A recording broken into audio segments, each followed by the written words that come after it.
जय जनार्दना कृष्ण राधिकापते जन विमोचना कृष्ण जन्ममोचना।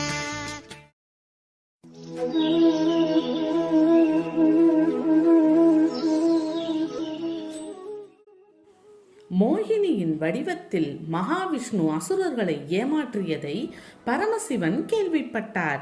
அந்த மோகினியின் வடிவத்தை காண வேண்டும் என்று ஆசை கொண்டார். உடனே தன் மனைவி பார்வதியை அழைத்துக் கொண்டு வைகுண்டம் சென்றார். அவருடைய பிரதம கணங்களும் அவர் பின்னே சென்றன. பார்வதியையும் பரமசிவனையும் கண்ட வைகுண்டவாசன் அவர்களை முகமன் கூறி வரவேற்றார். அமர்வதற்கு தக்க ஆசனம் நல்கினார்.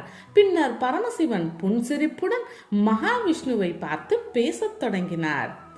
தேவர்களுக்கு தேவரே, உம்முடைய மாயையால் தான் இப்பிரபஞ்சம் தோன்றியது. அதனை யார்தான் அளந்து அறிய முடியும்? உம்முடைய பற்பல செயல்களை கண்டு நான் ஆனந்தம் அடைந்திருக்கின்றேன். பல அவதாரங்களை செய்து பக்தர்களுக்கு அனுகிரகம் செய்தீர், அதையும் ரசித்திருக்கின்றேன். மோகினி வடிவத்தை மட்டும் நான் காணவில்லை.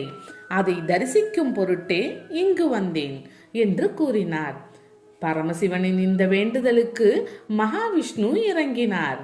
அவர்கள் இருந்த இடத்தில் இருந்து திடீரென்று மகாவிஷ்ணு மறைந்து விட்டார். உடனே பரமசிவனும் பார்வதியும் 4 திக்குகளிலும் அவரை தேடினர். எங்கும் காணவில்லை.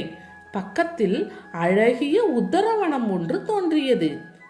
அங்கு அந்த மோகினி வடிவ பெண் நின்றிருந்தாள். அப்பெண் அங்கு துள்ளி துள்ளி பந்து விளையாடி கொண்டிருந்தாள்.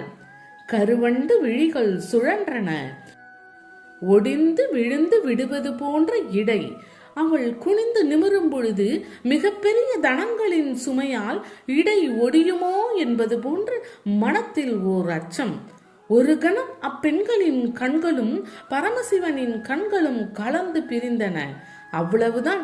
பரமசிவன் தன்னை மறந்தார். தன் சூழ்நிலையை மறந்தார். தன்னுடன் தன் மனைவி பார்வதி வந்திருப்பதையும் மறந்தார். அந்த மோகினி பெண்ணின் மேல் மையில் கொண்டு அவளை பிடிப்பதற்காக ஓடத் தொடங்கினார். பார்வதிக்கு ஒன்றும் தோன்றவில்லை. திக்பிரமை பிடித்தவள் போல் நின்றாள். பூதகணங்களின் நிலையும் அதே போன்றே இருந்தது. தன்னை நோக்கி ஓடி வரும் பரமசிவனின் எண்ணத்தை அந்த மோகினி பெண் புரிந்து கொண்டாள். அந்த அழகிய வனத்தில் செடி கொடிகளுக்கு இடையில் அவளும் ஓடத் தொடங்கினாள். பரமசிவனும் விடுவதாயில்லை. தொடர்ந்து ஓடினார் இருவரும் அந்த வனத்தின் பற்பல இடங்களில் சுற்றி திரிந்தனர். கடைசி வரை அப்பெண் பரமசிவனின் கைகளுக்கு கிடைக்கவே இல்லை. மன்மத தாபத்தை பரமசிவனால் தாங்கிக் கொள்ள முடியவில்லை. எனவே விடாப்பிடியாக துரத்தத் தொடங்கினார். முடிவில் அப்பெண் அவர் கைகளுக்கு கிடைத்தாள். பரமசிவன் அவளை அப்படியே பிடித்து அணைத்து தழுவிக்கொண்டார்.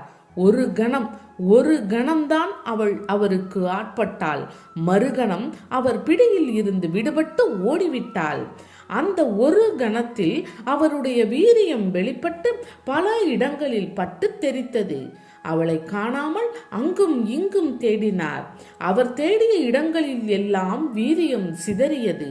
அது சிதறிய இடம் யாவும் பொன், வெள்ளி போன்ற கனிமங்கள் தோன்றும் பிரதேசங்களாக மாறின. வீரியம் நழுவிய பின்னர் பரமசிவனுக்கு காம விகாரம் அடங்கிற்று. போதம் தானே ஏற்பட்டது. விஷ்ணுவின் மாயைக்கு நாமும் ஆட்பட்டு விட்டோம் என்பதை உணர்ந்தார். அதே சமயம் மகாவிஷ்ணுவும் தன் சுய ரூபத்திற்கு திரும்பினார். உத்திராணவனம் மறைந்தது. சங்கு சக்கர ரூபியாய் பீதாம்பரதாரியாய் மகாவிஷ்ணு காட்சியளிக்க தொடங்கினார். அப்பொழுது மகாவிஷ்ணு பரமசிவனை பார்த்து, என்னுடைய மாயையில் மயங்காதவர் எவரும் இல்லை. ஆனால் என்னுடைய மோகினி வடிவத்தை கண்டு ஒரு கணம் மயங்கினும் மறுகணம் அதிலிருந்து மீண்டு விட்டேன். ஒருவருக்கு மட்டுமே அந்த சாமர்த்தியம் இருந்தது என்று கூறி கொண்டாடி போற்றினார். பின்னர் பரமசிவன் உள்ளத்தில் ஏற்பட்ட சஞ்சலத்தையும் போக்கினார். பிறகு பரமசிவன் மகாவிஷ்ணுவிடம் விடைபெற்று கொண்டு பார்வதி சமேதராய் கைலாயம் திரும்பினார். அவருடன் பூதகணங்களும் திரும்பின. அங்கு பகவானின் மகிமைகளை பார்வதியிடம் கூறி அகமகிழ்ச்சி அடைந்தார்.